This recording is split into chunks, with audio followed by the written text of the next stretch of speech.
It's already been a month since I launched my YouTube channel, and so I want to take you a little behind the scenes with what I've been doing here and talk a little bit about the whole process of creating the videos. But before I do anything else, I need to thank you for being here, because without you, there wouldn't be a lot of point in doing all this, would there? So when I'm a big YouTube star with 45 subscribers and tens of views per video, you can say that you were here first. I'm genuinely grateful, so thank you.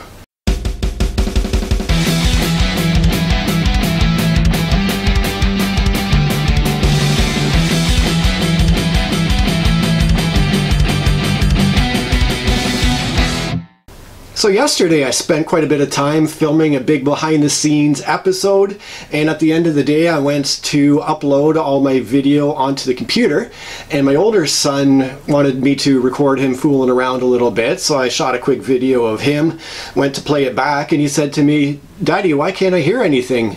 And I looked at the camera, looked at my mic, and I was like, no. So I went back to check the stuff that I'd recorded, and sure enough, there's no volume on any of it.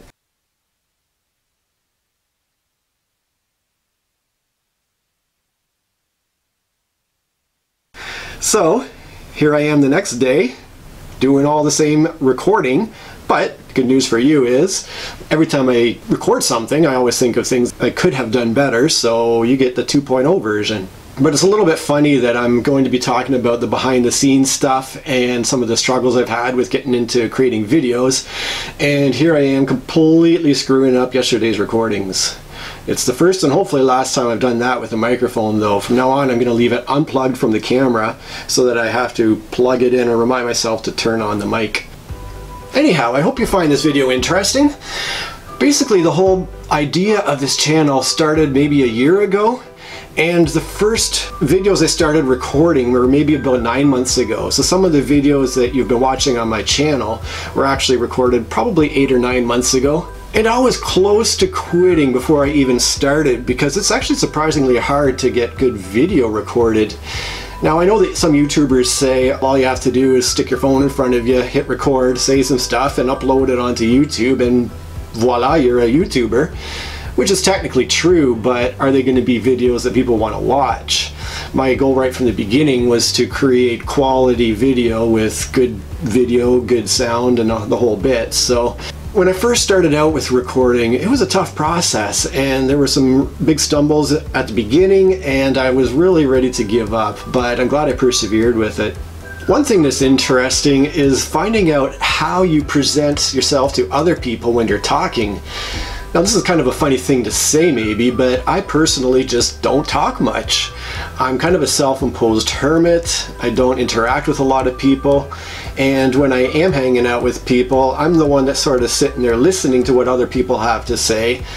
I already know what I think about stuff, so I don't see a lot of point in saying what I already know. I'd rather hear what other people have to say, and so I don't talk a lot. And it's something that I've actually had to get used to. As I've been watching myself in some of the videos, I'm picking up funny little quirks that I never noticed before. For instance, when I start a sentence, sometimes I'll be like, "So I wanted to talk about," and so I do this little click at the beginning. And what I just did now, at the end of a sentence, I do this big inhale through my nose for whatever reason. I'll finish what I'm saying, and I'll do this big inhale. I did the click with that one too, so I keep having to edit these out of my videos, so now when I'm talking on camera, I'm trying to be conscious of these little things so that I can save myself a bit of editing trouble. The other thing with not being a natural talker, I'm sure you've noticed at the end of my videos with the outtakes I do that I seem to be constantly stumbling over sentences, because I don't want to do a scripted thing. I don't want to be just reading off a script and coming across all sort of wooden and pre-rehearsed. I want to have sort of natural conversations, but the problem with that is, of course, you end up with a lot of situations where you're just kind of stumbling over things, losing your train of thought and that sort of thing. And so the third or fourth time I'm saying a sentence, what I'm finding is I'm not maybe quite as enthusiastic this fourth time I'm saying it as I am the first time I'm trying to say it.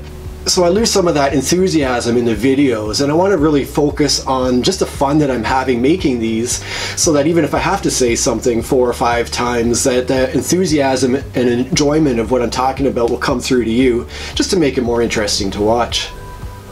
Now, one of the reasons that some of the videos you're watching are 7, 8, 9 months old is the intimidation factor of getting into the video editing process.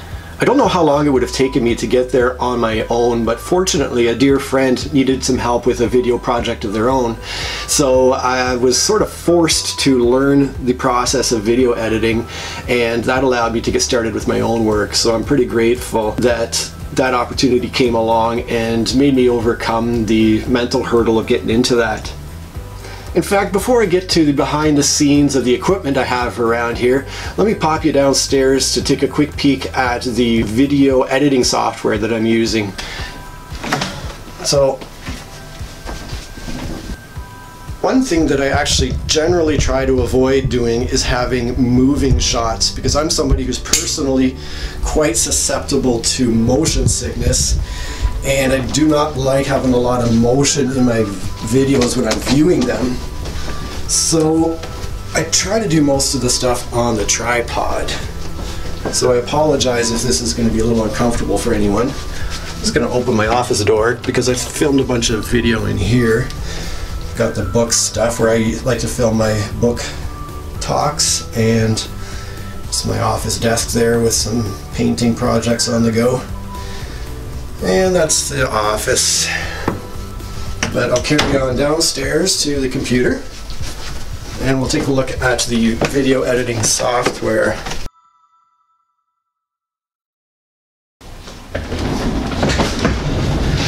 So the video editing, that's quite a steep learning curve.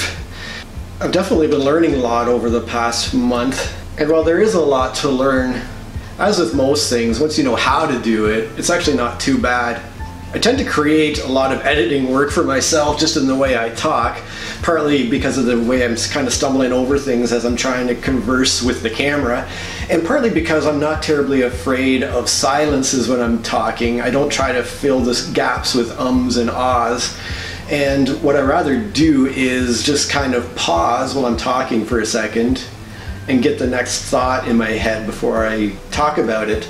The problem is when you're watching a video, you don't want all these pauses. You don't have time for that, do you? So what I need to do is kind of edit out all those little pauses and get a nice, smooth flowing video, something that moves along at a decent clip that doesn't put you to sleep. So here, if I can get out of the way, is my video editing software.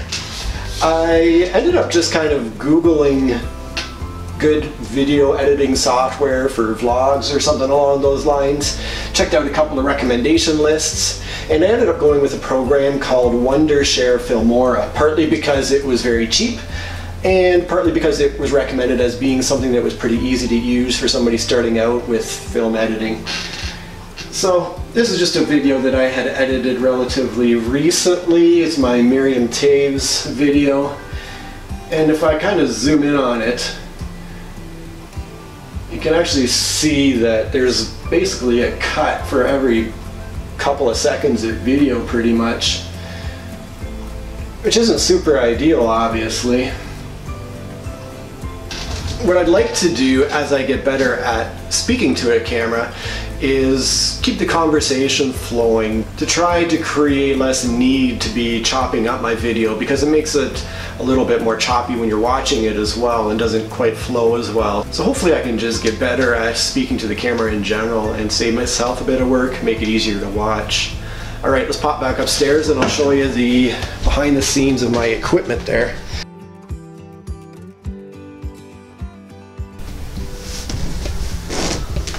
Okay, here's an example of a studio setup here. I think the first thing I'll talk about is the sound, because that was kind of my top priority when I started making videos.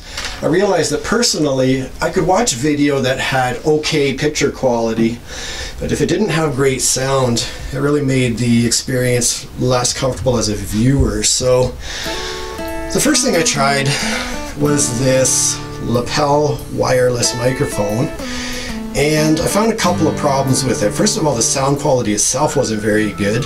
Secondly, it burns batteries like crazy. I would start recording something with a brand new battery, and within 2 hours the battery would be dead and my mic would be off and I wouldn't even realize it. So that had to go.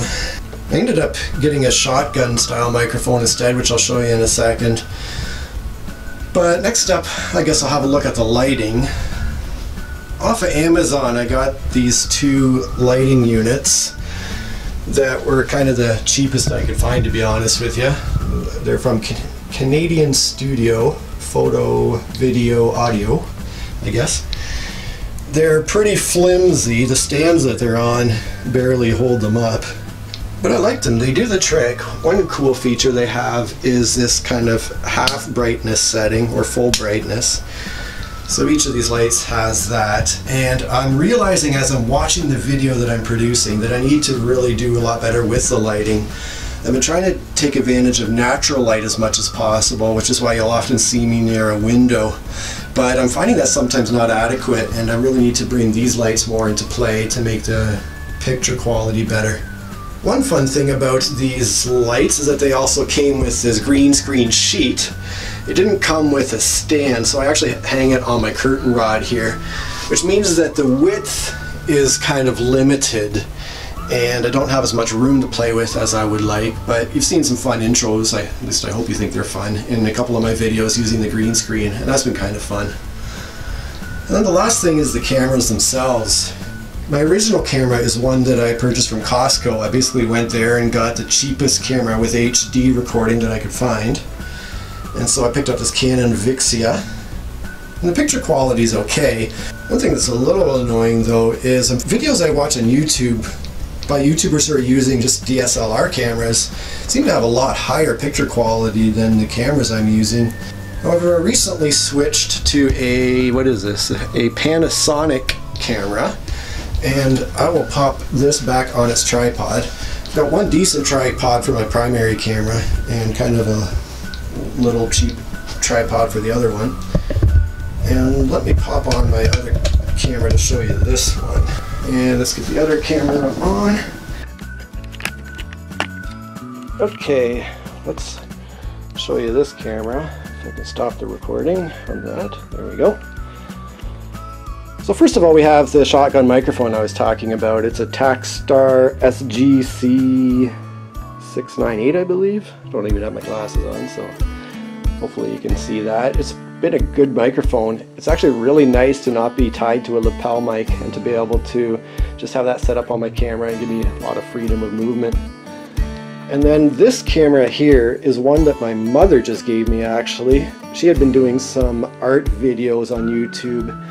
She's an art teacher, so she had been using it for that, but I guess it stopped doing that and gave me the camera. So it looks a little bit fancier. I'm not sure how much better, if any, the picture quality is going to end up being, but we'll find out. So I just realized that the sound quality on that bit's probably not going to be very good because I was just using the standard camera microphone as opposed to a decent microphone, but hopefully it allowed you to see what you needed to see. The nice thing about having a two-camera setup is I can do those playthroughs of board games that I've done a little bit.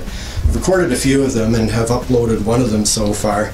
And for those ones I was using a really old camcorder I had sitting around that had no HD and actually really poor picture quality, but it did the trick for the little picture-in-picture purposes that I was using it for. So it's nice to have two hopefully relatively decent cameras. And I don't know if you found this little behind the scenes of my setup at all interesting, but there it is.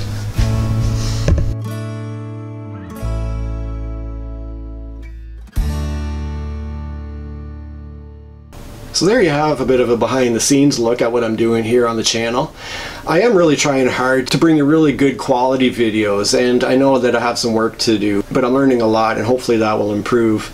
I think the part that I actually least enjoy is getting the music into the videos. I know I could do without the background music, but for me personally, I find just having just the right music at just the right volume really helps to fill out the video and helps to eliminate maybe some of the background static that you might hear on the microphone without it. The problem is my volume levels obviously need some work on a couple of my videos. What I'm finding is that when I do it on my video editing software, it will sound different than when I actually click the button to create the video and then upload it to YouTube. When I listen to it there, it seems like the background music is so much louder than it was in my editing software, so I have to be sort of conscious of what's going on there. and just try to keep it at an unannoying level. It's also challenging to find enough royalty-free music to fill out those videos, and it's a real pain to kind of have to search for all that. But overall, I'm actually really loving this process. It is challenging to keep up to 3 video uploads per week, and it takes a lot of my time. But on the other hand, the fact that I have a creative outlet, a way to express myself creatively, is doing so much better for me mentally than any of the years of talk therapy I've tried to do. So being forced to do this creative work, no matter how I'm feeling mentally or physically, is actually a positive thing for me overall, I think, for my mental health. So I'm super happy that I have this outlet, and I'm super happy that I have people who will watch me do it. My goals going forward are to try to keep up the 3 video uploads per week, although I have an idea for a podcast that I would love to launch and maybe substitute one of my video uploads per week with a podcast episode. I think it's an idea that people would be really interested in listening to. The problem is, I don't know if it's a podcast that people would be super willing to come on as guests, and it's one that would require a weekly guest to come on it. So I don't know how all that's going to work out. I would love to do it. I just don't know if it's something that I could make happen. I'm going to keep working on making better quality video, better quality picture and sound and everything else. Somewhere down the line, I'd like to find a way to monetize this whole endeavor. One of the challenges I've discovered with making video is it takes up a ton of storage space on the computer, and I'm working on quite an old PC that could probably have a lot better processing speeds. So I'm using the cheapest gear I can find. I'm using an old PC and kind of running out of memory space, so it would be nice to upgrade some of this stuff eventually. If I never get to that point, that's fine. I'm still having fun doing what I do, and hopefully I can still make a quality product. But we'll see where it goes. I don't love the idea of putting ads on my videos. I really hated when YouTube started doing that as a viewer, but I do like that it creates opportunities for creators to earn a bit of money for all the work they're putting into it. Patreon is another option too, but again, I'm nowhere near the sort of levels of viewership and subscribership that I would need to get to for any of that, so that's a maybe distant future type of thing. Meanwhile, I'll just keep talking about things that I want to talk about, and hopefully you'll stick with me for the journey. Hopefully you'll subscribe if you haven't already to help me along with the process. The support really means a lot to me. And let's keep having fun. Cheers.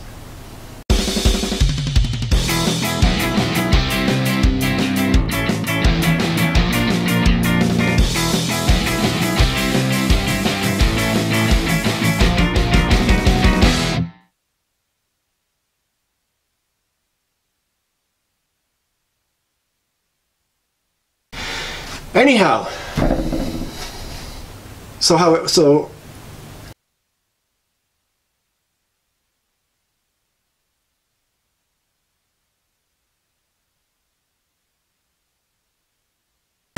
whoa, you almost fell right over. I apologize.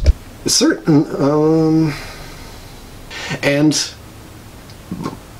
excuse me.